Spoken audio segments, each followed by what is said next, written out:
Messieurs, bonjour. Ravi de vous avoir avec moi aujourd'hui. Je me présente, donc Lionel Delaunay, je suis consultant en excellence opérationnelle.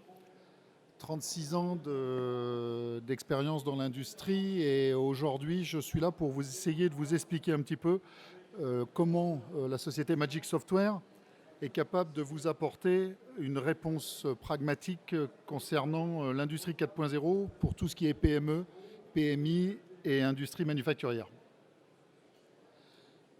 On va essayer de traiter en une trentaine de minutes les slides que je vais vous montrer. Pourquoi ? J'aimerais être un peu interactif avec vous, c'est-à-dire que grosso modo, par rapport à ce que je vais vous montrer, que vous puissiez aussi me poser des questions et qu'on essaye de se garder une petite dizaine de minutes pour que je puisse vous répondre sur un sujet ou quelque chose qui vous aura interpellé.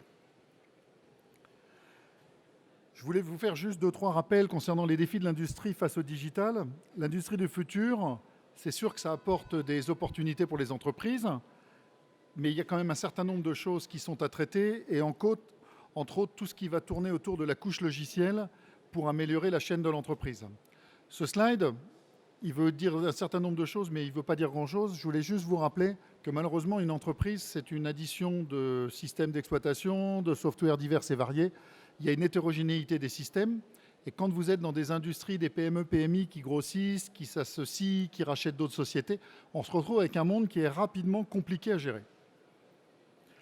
L'industrie du futur, ça ouvre des opportunités, ça c'est clair. Et je voulais juste vous rappeler une petite chose, c'est que le quatrième âge de ce qu'on appelle l'industrie automobile, de l'industrie industrielle, de tout ce qui tourne autour du PIB, c'est 10 à 25% sur 2 axes.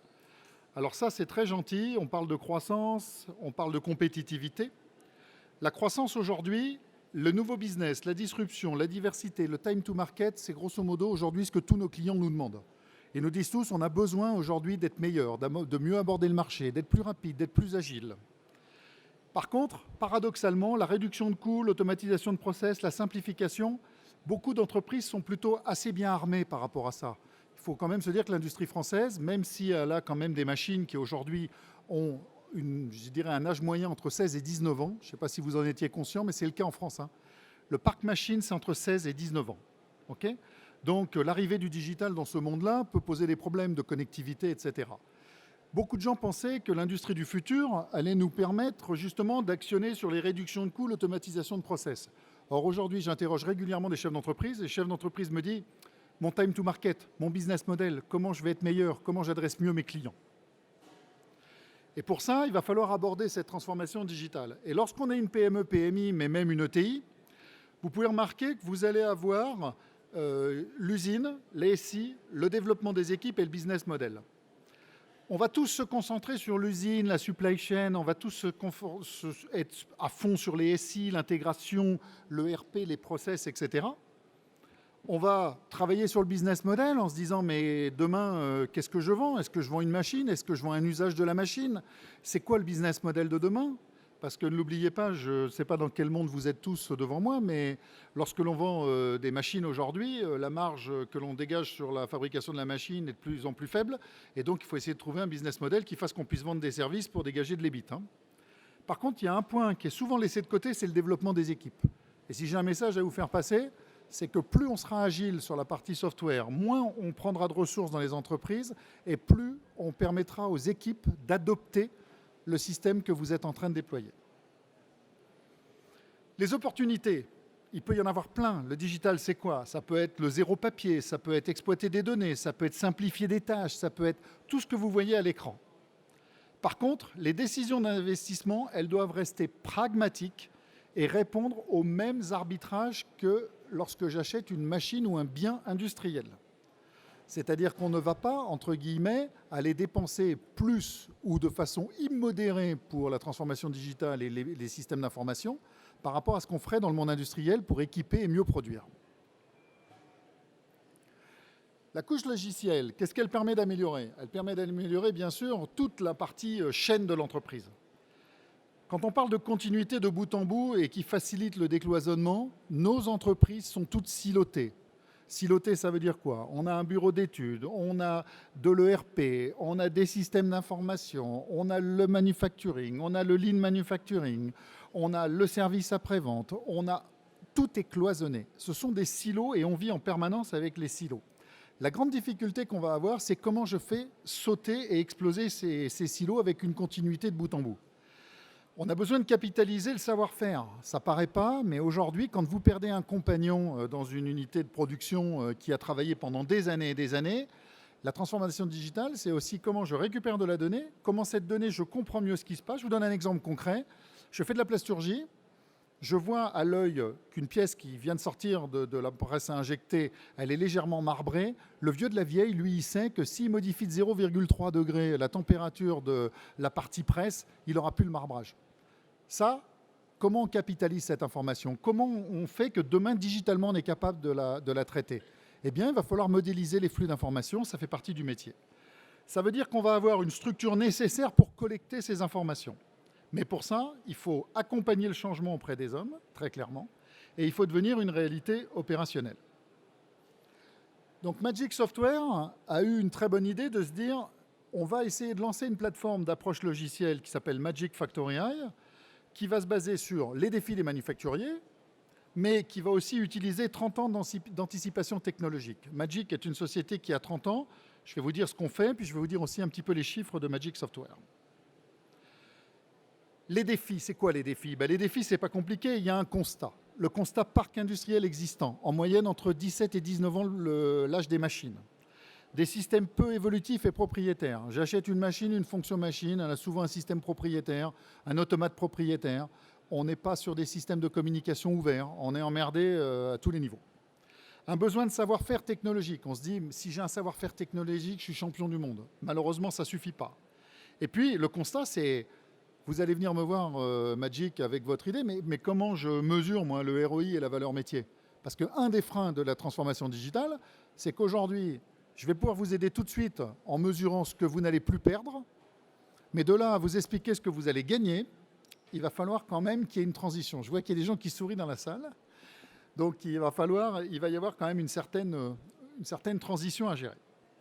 Maintenant, le besoin, digitaliser et créer de l'information. Créer de l'information. Je peux vous dire qu'aujourd'hui, dans énormément d'industries, l'information, on l'a. Elle est disponible, simplement on n'en fait rien. On n'en fait rien, pourquoi? Parce qu'on est dans des silos. Une information de mon ERP ne communique pas avec une information de mon MES, qui ne communique pas avec une information de mon superviseur, qui ne communique, etc., etc.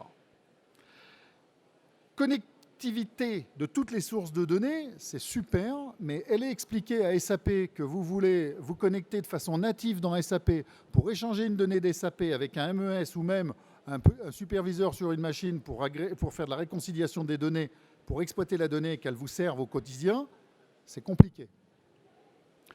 Après, bien sûr, le besoin, c'est que tout ça, c'est bien joli, mais si on ne fait pas un audit avec une feuille de route de la digitalisation, c'est-à-dire comprendre le besoin de vous tous dans la salle, des industriels en disant où je vais, quelle est ma vision, comment je vais la déployer et comment j'écris ma feuille de route et quel combat je choisis. Il ne faut pas vouloir tout faire d'un coup. Il faut choisir des batailles.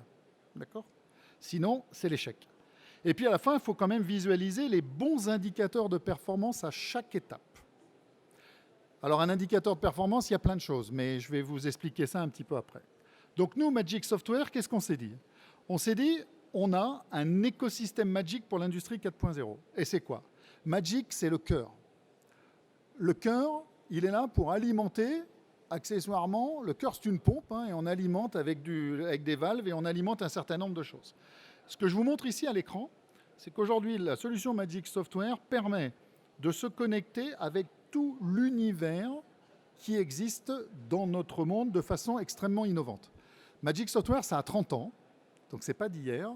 Et Magic Software a développé un système de programmation en mode objet, qui est un système de paramétrage mode objet, qui permet de créer un lien entre tous les univers que vous voyez.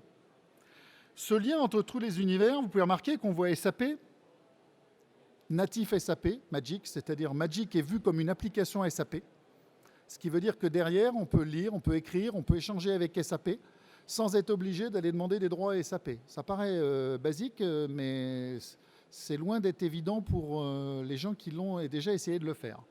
Après, dans les MES, on va se connecter à tout le monde du MES. On vous a mis un certain nombre de nos partenaires. Pour le PLM, on va être dans le monde PTC, dans le monde Siemens avec Teamcenter, mais on va être dans 3D Experience avec Dassault Systèmes, si vous voulez. Voilà.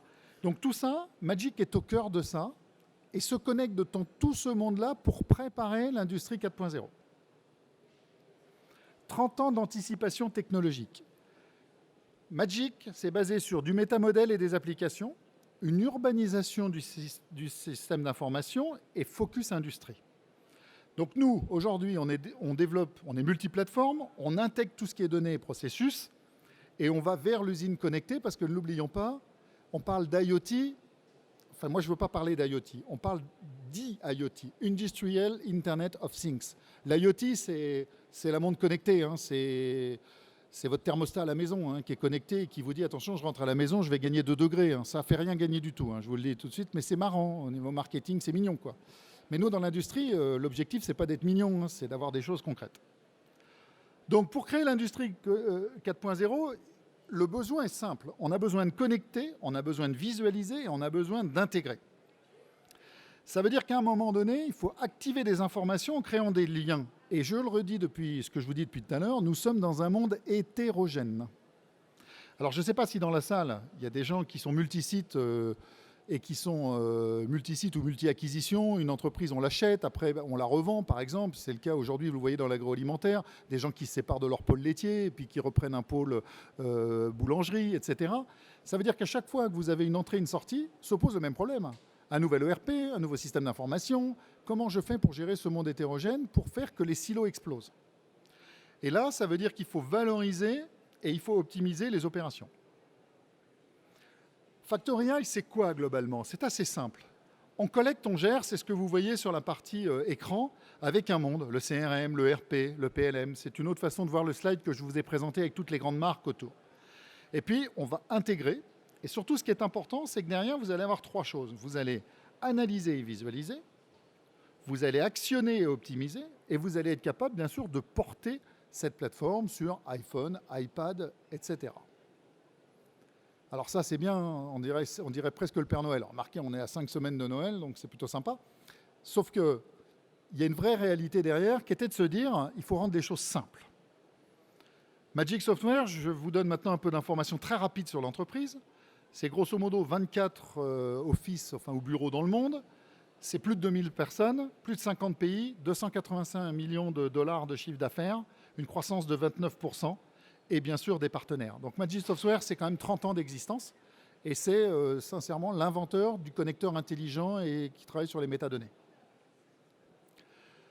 Pour rentrer dans le concret et après comme ça vous donner la parole, je vais vous donner 2 petits cas rapides. Industrie de process, industrie manufacturière. Le contexte de l'industrie de process. J'ai du process continu, je travaille sur la qualité des procédés. Mes enjeux, j'ai une saturation de mes outils industriels pour rentabiliser les investissements, j'ai de fortes cadences, j'ai de grandes séries et j'ai toute la partie gestion de process qui sont des enjeux stratégiques. Mes secteurs, on a pris l'agroalimentaire, la pharmacie et la métallurgie, mais je vais avoir besoin d'un certain nombre de KPI. Le TRS, ça doit parler, je pense, à un certain nombre de personnes, hein, taux de rendement synthétique. Attention, le taux de rendement synthétique, il est AFNOR, il est EN 51082 quelque chose, c'est-à-dire qu'on est dans des choses normées. Hein. Un TRS, on ne dit pas j'ai l'idée d'un TRS. Non, un TRS, c'est normé. C'est-à-dire qu'aujourd'hui, de plus en plus de clients, si vous êtes Tier 1 ou Tier 2 dans l'industrie, il faut savoir que quand un client final type Dassault, par exemple, vous dit moi, j'accepte de vous faire produire une pièce en plasturgie, par exemple, pour moi, si votre TRS, il n'est pas à une valeur donnée, il ne vous passe pas de commande. Hein. Mais le TRS, il faut le contrôler. D'accord ? J'insiste là-dessus parce que on est dans des choses. Après, bon, le taux de rebut, les cadences, les MTBF pour les gens qui font de l'électronique, par exemple, les temps de cycle. Voilà. Le cas d'emploi de l'industrie manufacturière, on va avoir toujours un contexte. On va avoir des enjeux, maîtrise des cycles, faible cadence, petite série. On va avoir les secteurs, on va avoir la productivité. Un point qui est important, c'est que l'industrie 4.0, l'industrie du futur, tout le monde en parle, mais il ne faut quand même pas oublier une chose, c'est que logiquement, l'industrie 4.0, c'est faire passer mon modèle de production de petite ou moyenne série en une production agile qui fasse que 80% de ma production, je ne la remets pas en cause et je suis capable de sortir un produit customisé sur ma ligne de production existante en utilisant l'agilité du digital, hein. J'insiste bien. Je vous donne un exemple avec Babolat, par exemple, les raquettes de tennis ou la marque à Lyon, par exemple, hein.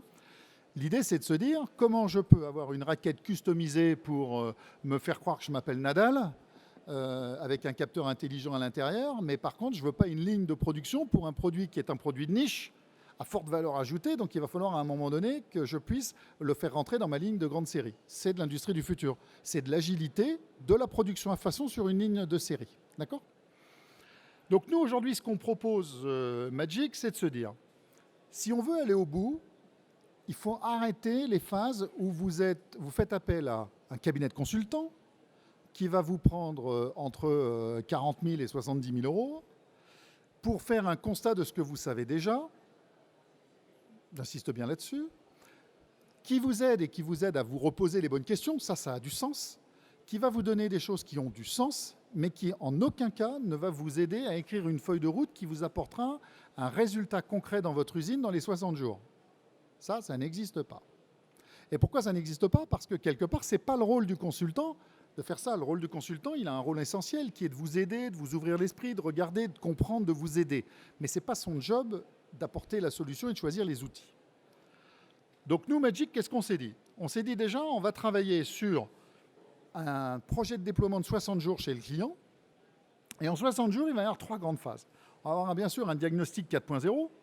C'est quoi ce diagnostic 4.0 ? Il va falloir qu'on mesure les enjeux, qu'on ait une matrice entre l'enjeu, l'accessibilité de la donnée, ce que l'on veut faire et comment on va travailler. Et on va venir vous rencontrer rapidement pour comprendre votre problématique, voir avec vous si vous avez bien une vision stratégique de votre entreprise et comment cette vision stratégique, je peux la déployer. D'accord ?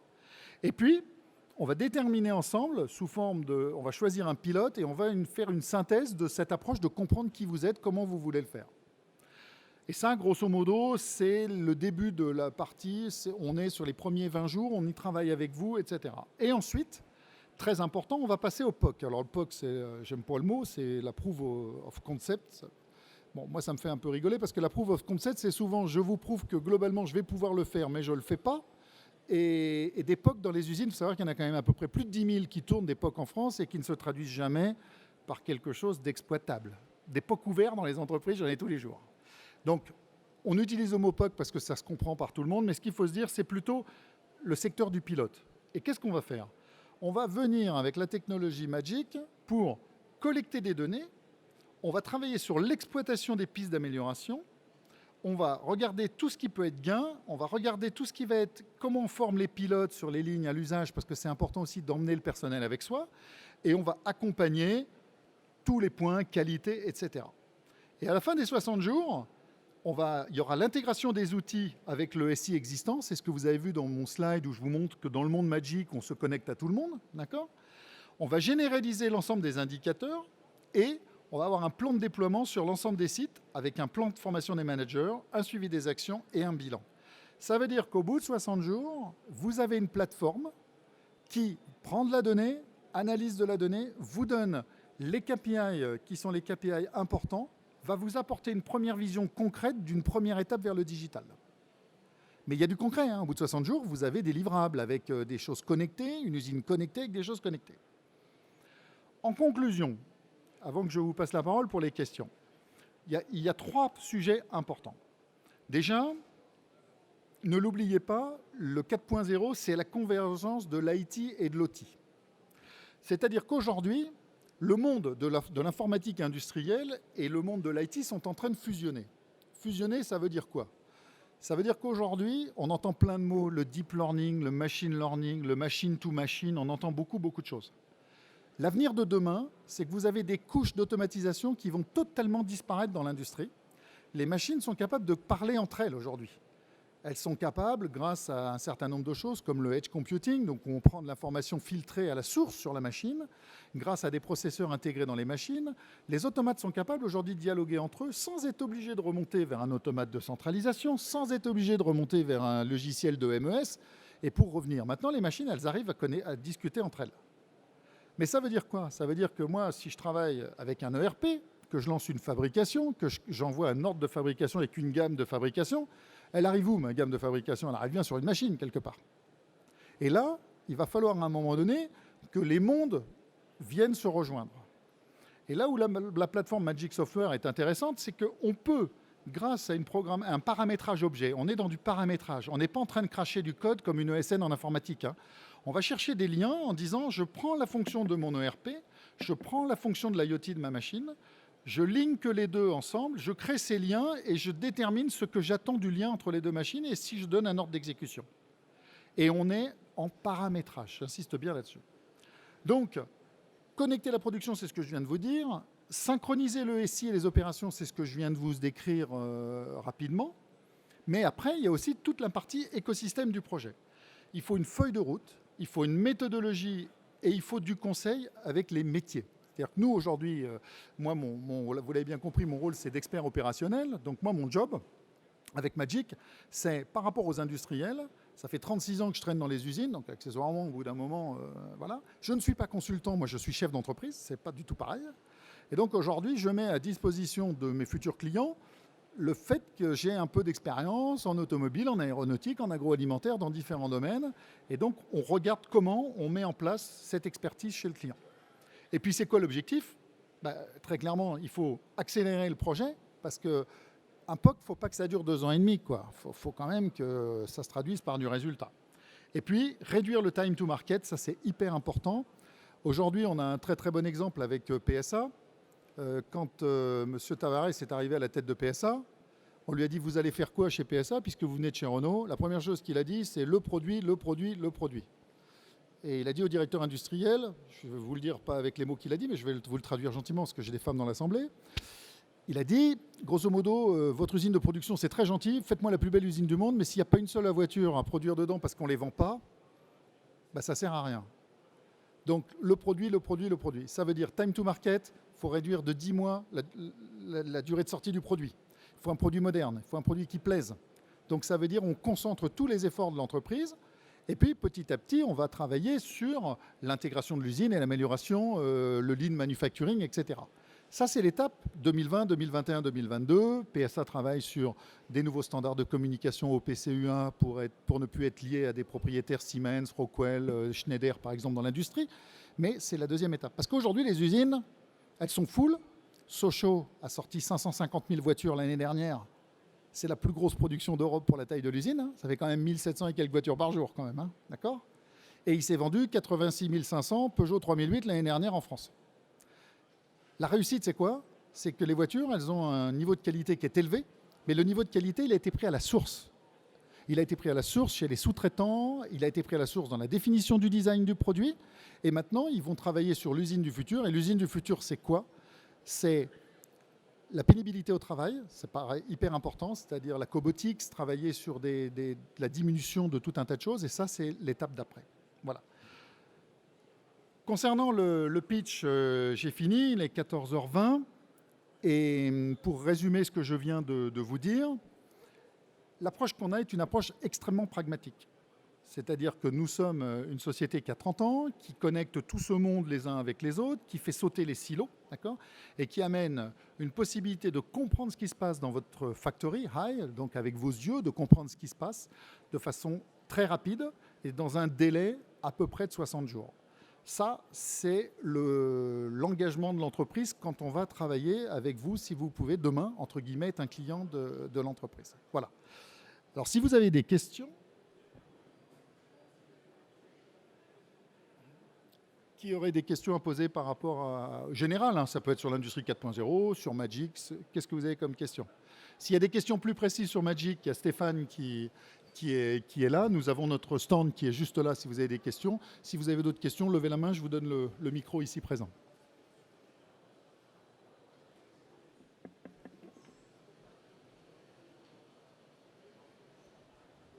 Oui.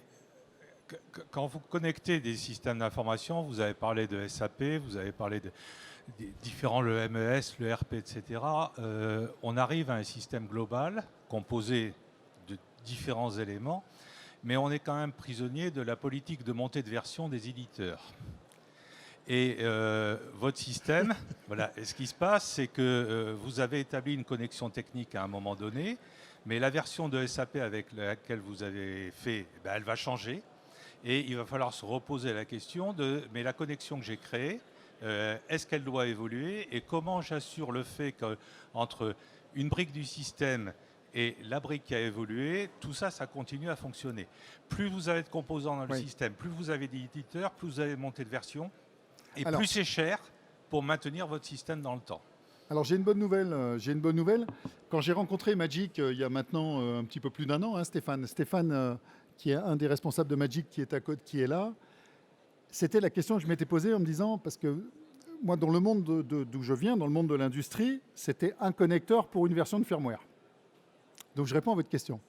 Magic, c'est pas ça. Magic aujourd'hui, c'est ça ce qui m'a bluffé et qui m'a donné envie de venir vous voir aujourd'hui, c'est qu'aujourd'hui, le système, globalement, il évolue en même temps que la version firmware de par la technologie en métadonnées qui est utilisée. C'est-à-dire que le système, en fait, globalement, je ne dis pas qu'il se fout de savoir la version de firmware de sur quoi il est connecté, mais c'est un peu ça. Alors, la personne qui peut mieux vous l'expliquer, elle est là, parce que moi, je suis beaucoup plus sur la problématique d'aider l'industriel à comprendre comment on va pouvoir vous apporter une vraie réponse. Pour les questions plus précises sur la partie techno, il faut demander à Stéphane Loeb qui est ici, d'accord ?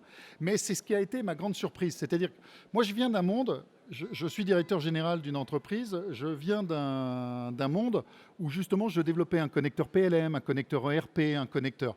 J'avais un connecteur, ce que j'appelais, moi, non fragile, un connecteur propre, bien, net, bien développé. 30 jours de développement d'informaticien, 30 000 balles. Voilà, je vous donne un peu... Non, mais je vous le dis de façon concrète. Mon connecteur, il était robuste. Voilà, robuste. J'entendais tous mes ingénieurs informaticiens. Lionel, il est robuste, ton connecteur. Oui, robuste, mais si je passe de la V15 à la V16 de CJ de PMI, pour les gens qui ont de l'ERP CJ de PMI, par exemple, il y en a, ou Sage XO3, eh ben, chaque changement, c'est un nouveau connecteur. Vous êtes d'accord ? Pas avec Magic. Et ça, c'est un point qui est vital. C'est-à-dire que l'approche de l'entreprise fait qu'il y a une fluidité dans le système qui est importante. Donc j'espère que j'ai répondu à votre question. Voilà. Sinon, je ne serais pas venu. Parce que si c'est pour reproduire le modèle existant qu'on connaît, ce n'était pas la peine. Voilà. Est-ce que vous avez une autre question ? Il me reste 4 minutes. Profitez-en. Est-ce que ce que je vous ai dit était clair au moins ? Oui ? Bon, bah écoutez, donc on va clôturer. Merci à tous de nous avoir consacré un peu de temps. Et puis, n'hésitez pas, nous sommes juste là et à votre disposition pour regarder un point de détail. N'hésitez pas. Vous avez un cas à soumettre, une idée, il n'y a jamais de mauvaise idée. C'est parfois d'un truc un peu farfelu qu'on réussit à faire ça. Vous voyez, moi, à 56 ans, j'ai monté une start-up, donc vous voyez, comme quoi. Ah, donc voilà. Allez, je vous souhaite à tous une bonne après-midi. Au revoir.